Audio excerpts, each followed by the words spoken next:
الله أكبر الله أكبر لا إله إلا الله والله أكبر الله أكبر ولله الحمد الله أكبر الله أكبر لا إله إلا الله والله أكبر الله أكبر ولله الحمد الله أكبر الله أكبر لا إله إلا الله والله أكبر الله أكبر ولله الحمد الحمد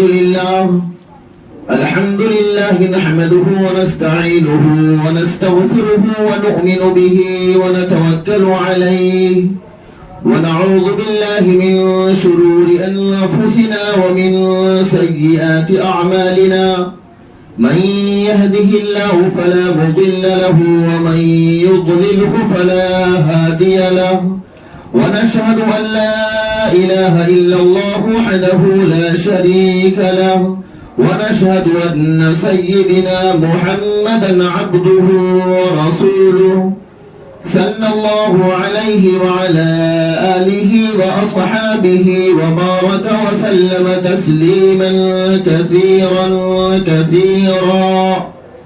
أما بعد فأعوذ بالله من الشيطان الرجيم بسم الله الرحمن الرحيم قل اللهم مالك الملك تؤتي الملك من تشاء وتنزع الملك ممن تشاء وتعز من تشاء وتذل من تشاء بيدك الخير إنك على كل شيء قدير تولج الليل في النهار وتولج النهار في الليل وتخرج الحي من الميت وتخرج الميت من الحي وترزق من تشاء بغير حساب وقال النبي صلى الله تعالى عليه وسلم إن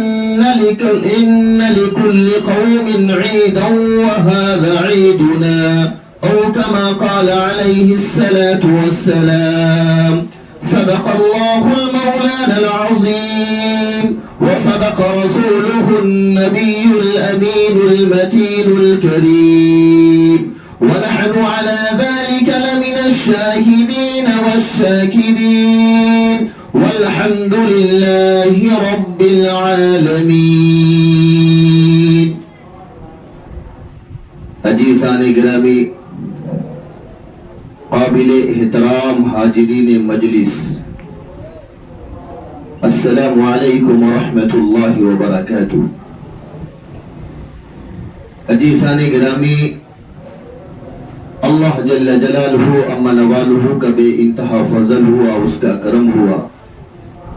کہ اللہ پاک نے ہم سب لوگوں کو آج ایک ایسا مبارک دن عطا فرمایا، ایسا خوشی کا دن عطا فرمایا جس کو ہم آج عید الفطر کے نام سے جانتے ہیں. عزیزان گرامی، اللہ جل جلالہ اما نوالہ نے یہ عید الفطر کے دن کو اللہ پاک نے انعام کے طور پر اپنے بندوں کو عطا فرمایا. اور اس سے پہلے جو رات گزری ہے اس کو لیلۃ الجائزہ کہتے ہیں. لیلۃ الجائزہ،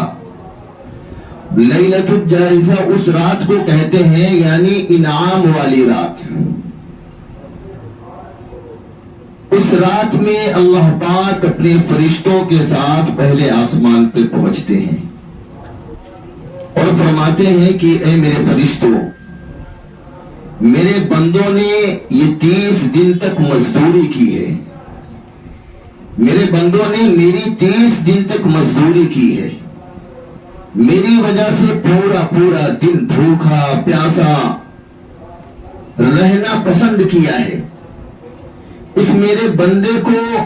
بھوک کی شدت تڑپاتی تھی اور اس کے اندر طاقت بھی تھی، قوت بھی تھی، کھانا کھانے پر قادر بھی تھا. میں نے اس کے رزق میں اضافہ کر دیا تھا لیکن یہ میرا بندہ میرے ڈر اور میرے خوف کی وجہ سے نہیں کھایا۔ پیاس کی شدت میرے اس بندے کو بہت ستاتی تھی، سامنے پانی رکھا ہوا رہتا تھا، ٹھنڈا پانی رکھا ہوا رہتا تھا، لیکن یہ میرے بندے نے میرے خوف اور میرے ڈر کی وجہ سے کبھی پانی کو اپنی حلق کے نیچے نہیں اتارا۔ اے فرشتوں، اس میرے بندے نے میری وجہ سے پورا مہینہ یعنی اس مہینے کا 30 دن بھوکا اور پیاسا رہنا پسند کیا۔ یہ میرے بندے مزدوری کیے ہوئے ہیں اور میں اب ان کے ساتھ کیا صلہ کروں؟ فرشتوں کی جماعت کہتی ہے الہ العالمین، مزدور اگر مزدوری اپنی پوری کر لے تو اس کو اس کی اجرت دے دی جائے۔ اللہ پاک فرماتے ہیں میرے فرشتوں تم گواہ ہو، میں نے اپنے اس بندے کو بالکل معاف کر دیا، ان کے گناہوں کو نیکیوں میں بدل دیا،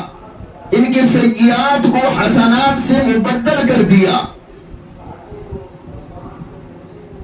اللہ پاک کہتے ہیں میں نے اس طریقے سے کر دیا، اس طریقے سے کر دیا جس طریقے سے یہ بچہ اپنی ماں کے پیٹ سے پیدا ہوتا ہے، بالکل میں اپنے بندے کو اسی طریقے سے کر دیا، گناہوں سے پاک صاف کر دیا۔ عزیزان گرامی، اللہ کے پیارے رسول ہم سب کے آقا جناب محمد عربی صلی اللہ علیہ وسلم نے فرمایا کہ رمضان المبارک کے اندر جو روزہ رکھا جاتا ہے اللہ پاک اس کے عوض میں جنت نہیں عطا فرماتا۔ اللہ پاک کہتا ہے میرے بندے تو نماز پڑھے گا، میں تیرے نماز پڑھنے کی وجہ سے تجھے جنت عطا کروں گا۔ اے میرے بندے تو عمرہ کرے گا، میں تیرے عمرہ کرنے کی وجہ سے تجھے جنت عطا کروں گا۔ اے میرے بندے تو حج کرے گا، میں تیرے حج کرنے کی وجہ سے تجھے جنت عطا کروں گا۔ اے میرے بندے تو صدقہ کرے گا، میں تیرے صدقہ کرنے کی وجہ سے تجھے جنت عطا کروں گا۔ لیکن اے میرے بندے تو روزہ رکھے گا، میں روزے کے اوپر تجھے جنت نہیں دوں گا۔ اللہ کے پیارے حبیب ہم سب کے آقا جناب محمد عربی صلی اللہ علیہ وسلم نے فرمایا کہ اللہ پاک کہتے ہیں روزہ رکھنے پر میں جنت نہیں دوں گا، بلکہ انا اجز بہ، میں اس بندے کا خود ہو جاؤں گا۔ تو جس بندے کا رب تعالی شانہ ہو جائے اس کی جنت بھی، اس کی دنیا بھی، اس کی آخرت بھی، سب اس کا۔ عزیزان گرامی، عید الفطر کے دن اللہ جل جلالہ امن والہ اپنے بندوں کے لیے راستے میں فرشتوں کو لگا دیتے ہیں کہ میرا بندہ جب عید کی نماز پڑھنے کے لیے عیدگاہ جائے تو اس سے سلام پیش کرو۔ جب بندہ اپنے گھر سے نہا دھو کے عمدہ کپڑے پہن کر اچھے کپڑے پہن کر عمدہ سمدہ خوشبو لگا کر عید کی نماز پڑھنے کے لیے مسجد جاتا ہے یا عیدگاہ جاتا ہے تو فرشتے راستے میں کھڑے ہو کر استقبال کرتے ہیں۔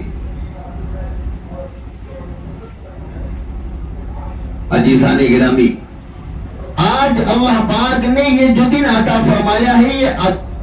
اللہ پاک نے انعام کے طور پر دیا ہے۔ آقا مدنی جناب محمد عربی صلی اللہ علیہ وسلم نے فرمایا کہ اے میرے صحابہ، ایک میں ایسی دعا بتلاتا ہوں، اس دعا کو ہر نماز کے بعد ایک بار پڑھ لینا۔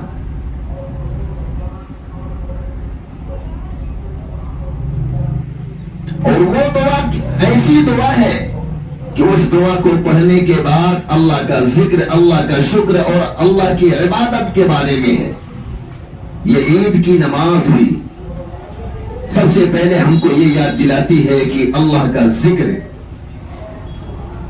بندہ جب گھر سے نکلتا ہے تو تکبیر کہتے ہوئے نکل کے مسجد تک جاتا ہے یا عیدگاہ تک جاتا ہے، اور وہ تکبیر وہ ہے اللہ اکبر لا الہ الا اللہ واللہ اکبر اللہ اکبر وَلِلَّهِ الْحَمْدِ۔ اور دوسرا، جب بندہ نماز پڑھتا ہے، سجدہ کرتا ہے تو اللہ کا شکر ادا کرتا ہے۔ اور تیسرا، یہ نماز ایسی ہے، اس نماز کے لیے نہ اذان ہوتی ہے اور نہ اقامت ہوتی ہے۔ جمعہ کے دن نماز جب امام صاحب پڑھاتے ہیں تو نماز پڑھانے سے پہلے خطبہ دیتے ہیں، لیکن عید الفطر اور عید الاضحیٰ کی نماز ایسی نماز ہے کہ جو نماز پڑھانے کے بعد خطبہ دیا جاتا ہے۔ اللہ پاک نے بالکل اس کو الگ رکھا ہے۔ عزیزان گرامی، یہ عید کا دن اللہ کے ذکر کا دن ہے، اللہ کے شکر کا دن ہے اور اللہ کی عبادت کا دن ہے۔ عزیزان گرامی، اللہ کے رسول صلی اللہ علیہ وسلم نے فرمایا، عید کے موقع پر خوشیاں بانٹو، غریبوں کا خیال کرو، یتیموں کا خیال کرو، مسکینوں کا خیال کرو، بیواؤں کا خیال کرو۔ آقا مدنی جناب محمد عربی صلی اللہ علیہ وسلم ایک مرتبہ نماز پڑھانے کے لیے، عید کی نماز پڑھانے کے لیے عیدگاہ تشریف لے جا رہے تھے۔ حسنین کریمین دونوں بچے ساتھ میں ہیں۔ اللہ کے پیارے محبوب ہم سب کے آقا جناب محمد عربی صلی اللہ علیہ وسلم کہ نبوت والے ہاتھ کی ایک انگلی امام حسن پکڑے ہوئے اور دوسرے ہاتھ کی نبوت والی انگلی کو امام حسین پکڑے ہوئے۔ آقا مدنی جناب محمد عربی صلی اللہ علیہ وسلم عیدگاہ کی طرف تشریف لے کے جانے لگے۔ صحابہ کرام عیدگاہ میں بیٹھ کر اللہ کے رسول صلی اللہ علیہ وسلم کا انتظار فرما رہے کہ اللہ کے پیارے حبیب ہم سب کے آقا جناب محمد عربی صلی اللہ علیہ وسلم ابھی تشریف لائیں گے اور خطبہ دیں گے، نماز پڑھائیں گے۔ اللہ کے رسول صلی اللہ علیہ وسلم دونوں بچوں کو ہاتھ پکڑ کر دونوں بچوں کو لے کے عیدگاہ کی طرف تشریف لے جا رہے تھے۔ راستے میں دیکھے کہ ایک چھوٹا ننھا منھا بچہ ہے جو رو رہا ہے، اور بہت سارے بچے اس جگہ پر بیٹھ کر اپنی خوشیاں منا رہے، کھیل رہے ہیں، نئے عمدہ کپڑے پہنے ہوئے ہیں۔ اللہ کے رسول صلی اللہ علیہ وسلم کی نظر مبارک اس بچے کے اوپر پڑتی ہے۔ آقا مدنی جناب محمد عربی صلی اللہ علیہ وسلم اس بچے کے پاس جاتے اور کہتے، بیٹا کیوں رو رہے ہو؟ وہ لڑکا کہتا ہے کہ اللہ کے رسول میں یتیم ہوں، میں اپنی ماں سے کہا کہ میری امی تم کپڑے میرے لیے دلا دو، امی نے کہا کپڑے نہیں دلا سکتی بیٹا، میرے پاس پیسے نہیں ہیں، لیکن میں بارہا ضد کرتا رہا، میری ماں کہے بیٹا تو یتیم ہے، میرے پاس استطاعت نہیں ہے، میرے پاس روپیہ پیسہ نہیں کہ تجھے میں کپڑا دلا دوں۔ اس بچے نے کہا کہ میں نماز کیسے پڑھنے جاؤں گا؟ ماں نے کہا بیٹا جا تو نماز پڑھنے مت جا، اس لیے اللہ کے رسول میں یتیم ہوں، میرے پاس کپڑے نہیں تو میں خوشیاں کیسے مناؤں؟ قربان جائیے آقا مدنی جناب محمد عربی صلی اللہ علیہ وسلم کی ذات اقدس پر۔ اللہ کے پیارے رسول صلی اللہ علیہ وسلم نے اس یتیم بچے کو لیا اور اپنے گھر پر تشریف لائے، اور حضرت فاطمہ رضی اللہ تعالی عنہا سے فرمایا، اے فاطمہ اس بچے کو نہلاؤ دھلاؤ، اچھے سے اچھا حسنین کے کپڑے پہناؤ، امام حسن اور حسین کے کوئی بھی ایسے اچھا کپڑا پہناؤ اور خوشبو لگاؤ۔ حضرت فاطمہ رضی اللہ تعالی عنہا نے اس یتیم بچے کو نہلاتی ہے، دھلاتی ہے، اچھے سے اچھا کپڑا پہناتی ہے، خوشبو لگاتی ہے۔ اللہ کے رسول صلی اللہ علیہ وسلم نکلنے لگتے ہیں، ایک ہاتھ کی انگلی امام حسین پکڑے ہوئے ہیں اور دوسرے ہاتھ کی انگلی امام حسن پکڑے ہوئے ہیں۔ قربان جائیے آقا مدنی جناب محمد عربی صلی اللہ علیہ وسلم کی ذات اقدس پر۔ اللہ کے رسول صلی اللہ علیہ وسلم نے اپنے نواسے کو، ایک ہاتھ کی ایک نواسے کو انگلی پکڑاتے ہیں اور دوسرے نواسے کو اپنے دوسرے ہاتھ کی انگلی پکڑاتے ہیں اور اس یتیم بچے کو اپنے کندھے مبارک کے اوپر بیٹھا لیتے ہیں۔ صحابہ اکرام انتظار فرما رہے تھے عیدگاہ کے اندر سے کچھ صحابہ آئے دیکھنے کے لیے کہ اللہ کے رسول صلی اللہ علیہ وسلم کہاں رہ گئے. دیکھتے ہیں کہ کریم آقا صلی اللہ علیہ وسلم اپنے ایک ہاتھ میں ایک نواسے کو پکڑے ہوئے، دوسرے ہاتھ میں دوسرے نواسے کو پکڑے ہوئے ہیں، اور یہ ایک یتیم بچہ ہے، اس کو اپنے کندھے مبارک کے اوپر بیٹھا کر کے لا رہے ہیں. اور وہ یتیم بچے کو کندھے پر بیٹھا کے اللہ کے رسول صلی اللہ علیہ وسلم عیدگاہ کی طرف تشریف لے گئے. عیدگاہ جانے کے بعد، نماز سے فارغ ہونے کے بعد، اللہ کے رسول صلی اللہ علیہ وسلم نے اس یتیم بچے سے کہا، بیٹا آج سے تو یتیم نہیں ہے، آج سے تیرا باپ محمد ہے اور تیری ماں عائشہ ہے. اس یتیم بچے کا عالم یہ تھا کہ جب عید کی نماز پڑھ کے نکلتا ہے تو بہت سارے بچے کھیل رہے تھے، یہ بھی خوشیاں منا رہا تھا، کھیلتا ہوا ان بچوں میں جاتا ہے اور کہتا ہے، میرے بھائی تم لوگوں کے ابو سے میرے ابو بہت اچھے ہیں، کیونکہ میرے ابو آج سے محمد ہے، اور تم لوگوں کی امی سے میری امی بہت اچھی ہے، کیونکہ آج سے میری امی عائشہ ہے. عزیزان گرامی، اللہ کے رسول صلی اللہ علیہ وسلم نے اس یتیم کے سر کے اوپر اپنا شفقت کا ہاتھ رکھا، اس بچے کے اندر خوشیاں پہنچ گئی. یہ عید کا دن یہی سبق ہم کو دیتا ہے کہ یتیموں کو سروں کے اوپر اپنے شفقت کے ہاتھ رکھے، بیواؤں کے سروں کے اوپر اپنے شفقت کے ہاتھ رکھے، غریبوں کے سروں کے اوپر اپنے شفقت کے ہاتھ رکھے، یتیموں کے سروں کے اوپر اپنے شفقت کے ہاتھ رکھے. عزیزان گرامی، اللہ کے پیارے رسول صلی اللہ علیہ وسلم ایک مرتبہ مکہ المکرمہ کے اندر تشریف فرما ہے، اور مکہ سے کافی دور ایک چھوٹا سا کٹیا کے اندر ایک بیوہ عورت رہتی تھی. اس کا کام تھا کہ وہ دوسرے کے گھروں میں جایا کرتی تھی اور جھاڑو پوچھے کا کام کرتی تھی. اور وہ بیوہ عورت کا ایک بچہ تھا، دوسرے کی طرح جھاڑو پوچھا کرتی تھی، اور اس سے جو کچھ اس کو روپے پیسے ملتے تھے اس سے اپنے بچوں کی پرورش کرتی تھی. بچہ آہستہ آہستہ آہستہ حدیث کی کتابوں میں لکھا ہے کہ 8 سال کا ہوا. جب 8 سال کا بچہ ہوا تو دیکھتا ہے کہ میری ماں دوسرے کے گھروں میں جاتی ہے، نوکری کرتی ہے، دوسرے کے گھروں میں جاتی جھاڑو پوچھا کرتی ہے، اور میری ماں کے کپڑے بڑے میلے کچیلے رہتے ہیں اور جگہ جگہ سے پھٹ گئے. وہ 8 سال کا بچہ اپنی ماں سے کہنے لگا، امی ہمارے ابو جو تھے تو بہت مالدار تھے، ان کے پاس روپیہ پیسہ بہت تھا، زمین و جائیداد بہت تھے، بہت عیش و عشرت کی زندگی میرے ابو گزارتے تھے، لیکن ابو کے اس دنیا کے جانے کے بعد، دنیا سے جانے کے بعد سارے مال پر قبضہ چاچا نے کر لیا ہے. اے امی آپ اگر اجازت دیں تو میں چاچا جان کے پاس جاؤں اور ان سے میں ایک چادر لے کر آؤں، کیونکہ آپ کے کپڑے جگہ جگہ سے پھٹ گئے ہیں. ماں نے کہا، بیٹا اب تو بڑا ہو گیا ہے، تو میرا بھی خیال رکھنے لگا. بیٹے نے کہا، امی آپ اجازت دو تو چلا جاؤں میں. ماں نے کہا، نہیں بیٹا تیرا چاچا بڑا ظالم ہے، اور اگر تو وہاں پہ جائے گا تو تجھے دیکھے گا بہت مارے گا، وہ بہت ظالم ہے، مت جا. لیکن بارہا اصرار کے بعد ماں نے اجازت دے دی اور کہا کہ جا بیٹا،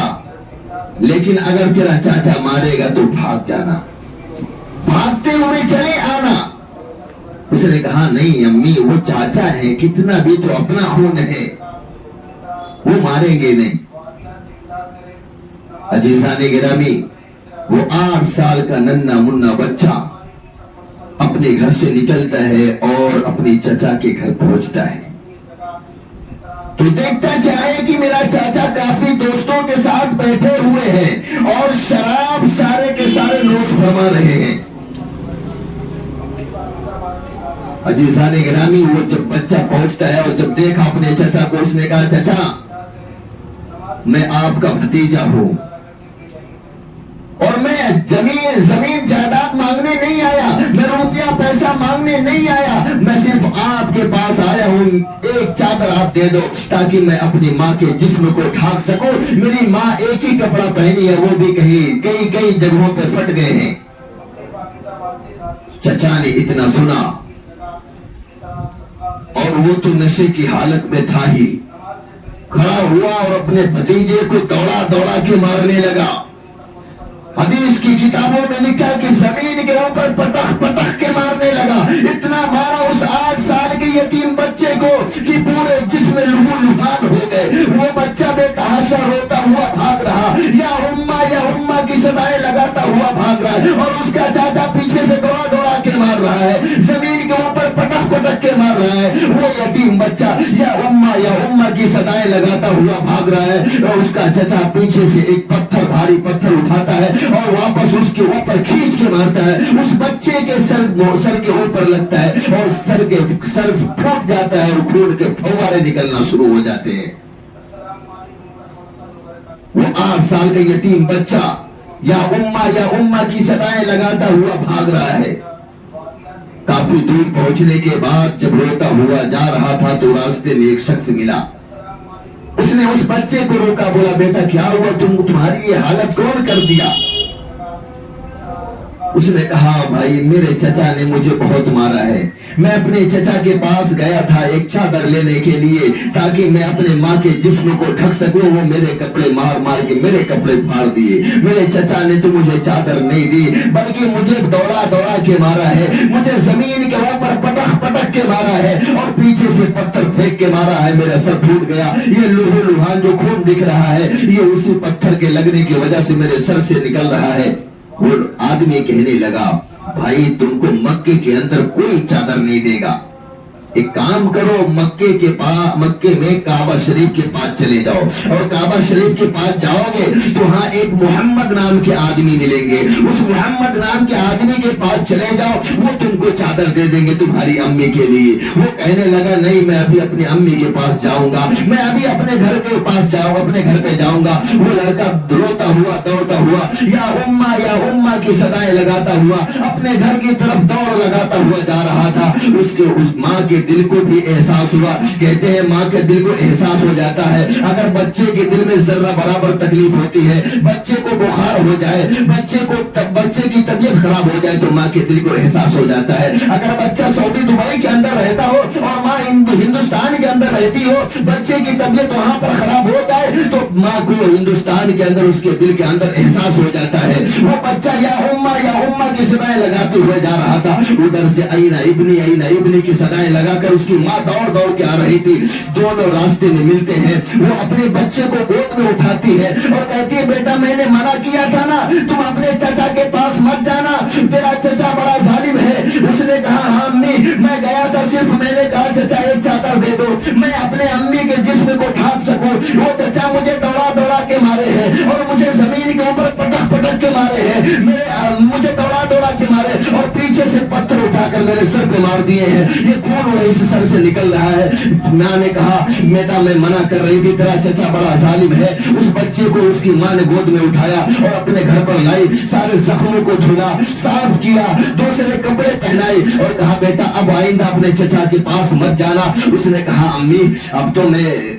چچا کے گھر پہ گیا، میرے کو سمجھ میں آ گیا، لیکن مکہ یہ کعبہ شریف تو ہمارے گھر سے نزدیک میں ہے، میں آ رہا تھا جب راستے میں تو مجھے ایک آدمی ملا، اس نے کہا کہ کعبہ شریف کے پاس چلے جانا، وہاں محمد نام کے ایک شخص رہتے ہیں، اس محمد نام کے شخص سے ملاقات کر لینا، وہ تمہارے امی کے لیے چادر دے دیں گے، وہ بڑے اچھے آدمی ہے۔ اس کی ماں جب یہ محمد نام سنتی ہے تو وہ غصے سے چور ہو جاتی ہے، اپنے سینے سے اس بچے کو لگائی تھی اپنے سینے سے جھٹک کے باہر پھینک دیتی ہے اور کہتی ہے آئندہ محمد کا نام نہیں لینا، محمد مجنون ہے، محمد دیوانہ ہے، محمد جادوگر ہے، محمد جو ہے رجوعی ہے، اس محمد کا نام نہیں لینا اور کبھی تم محمد سے ملاقات نہیں کرنا۔ اس نے کہا امی محمد اگر ماریں گے تو میں تو کعبہ شریف ہمارے گھر سے نزدیک ہے، میں فوراً بھاگ کے چلا آؤں گا، ایک مرتبہ مجھے جانے دے، ہو سکتا ہے وہ چادر دے دے، آپ کے کپڑے بڑے میلے کچیلے ہیں، جگہ جگہ سے آپ کے کپڑے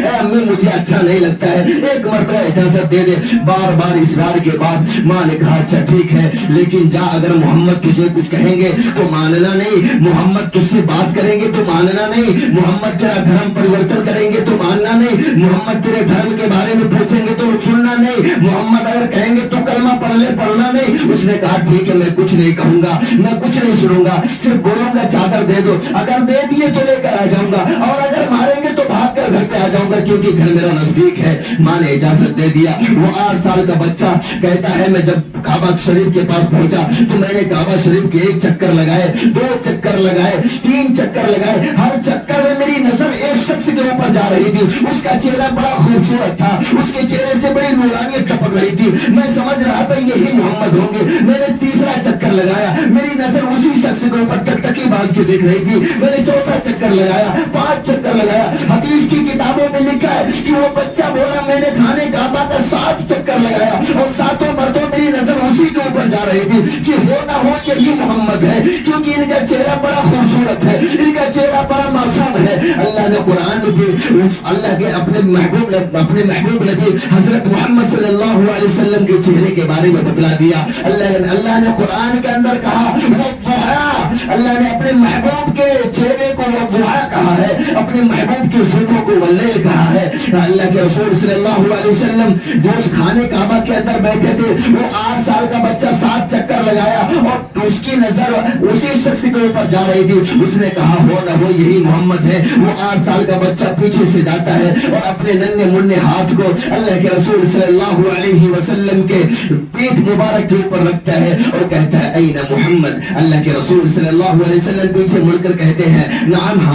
محمد، میں محمد ہوں، بتاؤ بیٹا کیا بات ہے؟ اس لڑکے نے کہا کہ میں یتیم ہوں۔ اتنا کہنا تھا کہ حدیث کی کتابوں میں لکھا ہے اللہ کے پیارے رسول صلی اللہ علیہ وسلم اپنی جگہ سے کھڑے ہو جاتے ہیں اور اس یتیم بچے کو اٹھا کر اپنی گود میں لے لیتے ہیں، اس کی پیشانی کو بوسہ دیتے ہیں، اس سے پیار کرنے لگتے ہیں اور کہتے بیٹا تو یتیم ہے، میں بھی یتیم تھا، مجھے یتیم کا درد معلوم ہے۔ یتیموں کے ساتھ لوگ دنیا والے کیا سلوک کرتے ہیں، یتیموں کے ساتھ دنیا والے کیا سلوک کرتے ہیں اور کس نظروں سے دیکھتے ہیں۔ تو یتیم ہے، میں محمد بھی یتیم تھا، تو تیری ماں بیوہ ہے، میری ماں بھی آمینہ بیوہ تھی، اے میرے بیٹے تو بتا کیا ماجرا ہے؟ اس نے کہا کہ اے محمد میں اپنے چچا، میرے ابو جو تھے نا بڑے مالدار تھے اور بڑے رئیس تھے، میرے ابو کے اس دنیا سے جانے کے بعد میرے سارے جائیداد کے اوپر قبضہ میرے چچا نے کر کے بیٹھ گیا، میرے باپ کے مالوں پر قبضہ کر کے میرے چچا بیٹھ گیا ہے۔ آج میں اپنے چچا کے پاس آیا تھا اور ایک چادر مانگنے آیا تھا،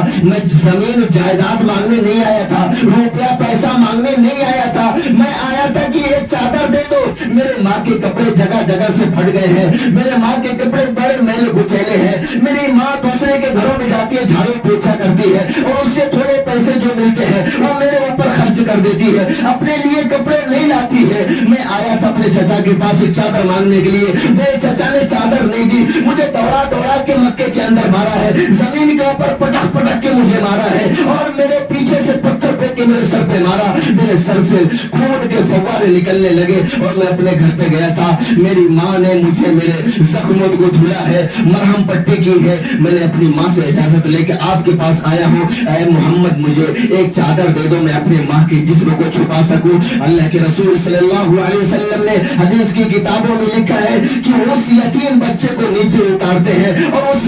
خانے کعبہ کے اندر حضرت ابوبکر صدیق بھی موجود تھے، حضرت عمر خطاب رضی اللہ تعالیٰ عنہ بھی موجود تھے، حضرت سلمان فارسی رضی اللہ تعالیٰ عنہ بھی موجود تھے، حضرت عثمان غنی رضی اللہ تعالیٰ عنہ بھی موجود تھے۔ چاہتے اللہ کے رسول صلی اللہ علیہ وسلم تو کہہ سکتے تھے کہ اے علی اس یتیم بچے کو ایک چادر دے دو، اے ابوبکر اس یتیم بچے کو ایک چادر دے دو، اے سلمان اس یتیم بچے کو ایک چادر دے دو، اے عمر اس یتیم بچے کو ایک چادر دے دو، لیکن یہ قربان کا یہ آقا مدنی جناب محمد عربی صلی اللہ علیہ وسلم کی ذات اقدس پر اس بچے کو نیچے اتارتے ہیں اور اپنی نبوت والی چادر کو اپنے کندھے مبارک سے اتارتے ہیں اور کہتے ہیں بیٹا لے اس کو لے اور اپنے ہاتھ سے لے کر جا اپنے ماں کے جسم کے اوپر اس